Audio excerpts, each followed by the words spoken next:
Hello, welcome back to another anime art video. My name is Dennis and I'm a beginner artist, and in today's video I'm going to be drawing a member of Whitebeard's crew. You wanna know what's interesting to me? If we think about each crew, I heard what sounded like a cat or something running in the backyard. It's interesting. Okay. If we think about Whitebeard's crew, right? If How do I say this? If we think about like Yonko's right hand and left hand and so on and so forth, like in my opinion, the strongest crew is Shanks's crew. Like currently, I'm not talking about past wise. I'm not talking about the Rocks, and I'm not talking about Roger's crew. I'm talking about current ships that are sailing the seas. The strongest crew, in my opinion, is Shanks's crew. And how strong do I think the majority of Shanks's crew members are? I think the higher guys, like obviously Shanks,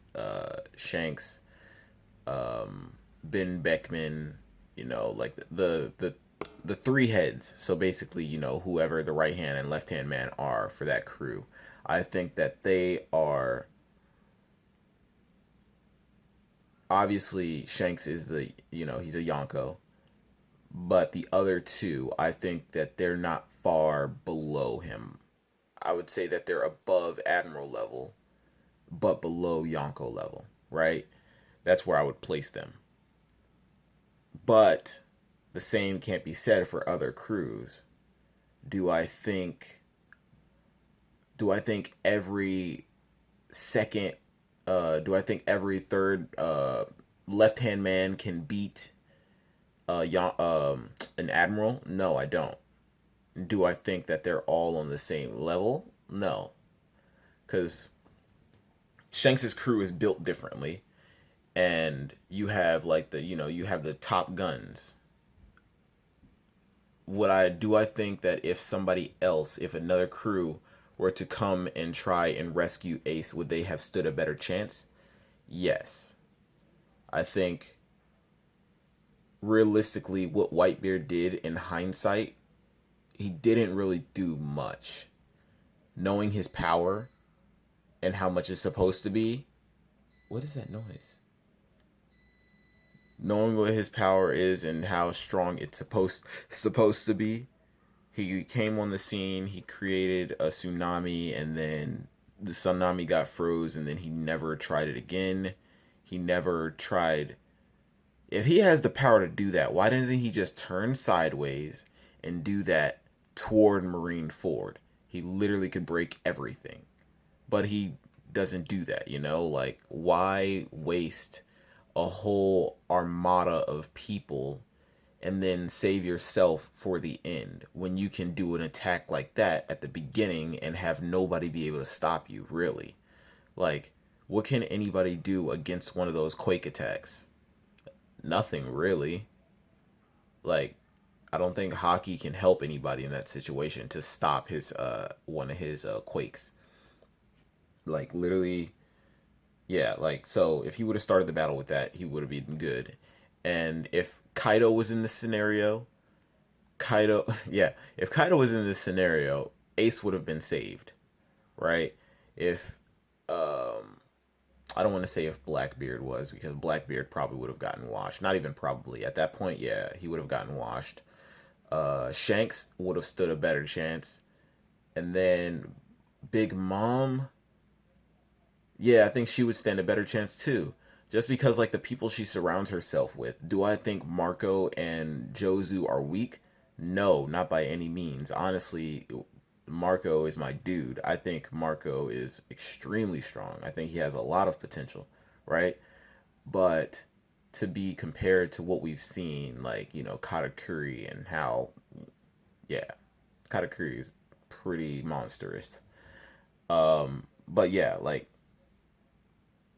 I think I think if everybody on their crews Haki was fleshed out more, they probably would have stood a better chance, honestly, because it was a little bit inconsistent because they didn't like fully know what it was yet.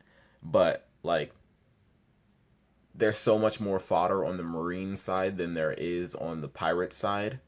He has so many pirate crews with captains, so realistically, they really shouldn't be that fodder. If we think about Marco's crew, Whitebeard's crew being stronger than Luffy's crew, Luffy, after the time skip, was able to one-shot a pacifista. So you're telling me nobody on Whitebeard's crew, none of his members can one-shot pacifistas? Come on. Be realistic here. Like, Marco literally should be able to fly and destroy all of those pacifistas because Marco is stronger than Luffy currently. Same with Jozu. Jozu should just go back there, just mop up all the pacifistas, just turn to diamond, they can't hurt you, and then just come back up. But, yeah, enough rambling. I went on for 6 minutes with this. Let's get into this video.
finished with this picture of Whitebeard's crewmate.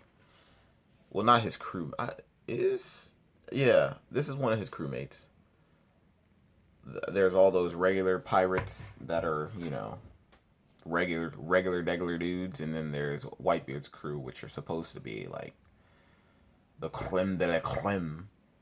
Basically, what I imagine Whitebeard's crew supposed to be, if they are where Luffy would be, if you think about where Luffy's crew is after the time skip, think about a few more, like maybe one more year or like a few more months after that. Like, if they're on the same level as Whitebeard, think about what his crew would be able to do, right? Like, if we think about how strong Zoro would be when Luffy's actually Yonko level, like, it's insane. So to say that Whitebeard's crew currently didn't stand a chance in the war, really, I kind of don't see it. I understand that he brought like his whole fleet with him, but realistically, Luffy went through Impel Down essentially solo. He went down with him, Mr. 3, Buggy, and Mr. 2. Essentially solo. Like when you have those guys, like you essentially went solo. He didn't get out the same way he came in, but like he ended up having more help, but like still, you know, like titles mean things, right? And if you are on the crew with the strongest, world's strongest man, quote unquote, which Whitebeard is known as, then I would say you should be able, your guys, your main crew should be able to put out a lot of damage. Like, I'm talking like the dudes that when Shanks went on the ship to knock out a few people with his hockey, the ones that were still awake, those guys should be up there. They should be at the level, I don't want to say Rayleigh's level. Rayleigh is too much for them. I want to say they should be, if not all of them be Admiral level, two of them are under Admirals, right? Which is Mihawk. I mean, not Mihawk. Marco and Jozu. I would say I want to say that certain admirals they can probably beat, and then other admirals they can't. So like I want to say that they'd be on the level of admirals, but the underlings, they would be just as strong as the seven warlords of the sea. I think that's a fair statement, because the seven warlords of the sea, you know, their powers are not guaranteed. Like, they can't all, like, they are ranked differently. There's one that's stronger than everybody else, which is obviously Mihawk. He's literally stronger than everybody else. So, like, they're scaled. So I want to say, like, his crew would be on that level where they're stronger than an average pirate. But that's it for this video. If you liked it, be sure to leave a like, subscribe. If you didn't, let me know what I can do in the comment section to make it better for you to watch next time. The glove is off. Peace, love. Thanks for watching.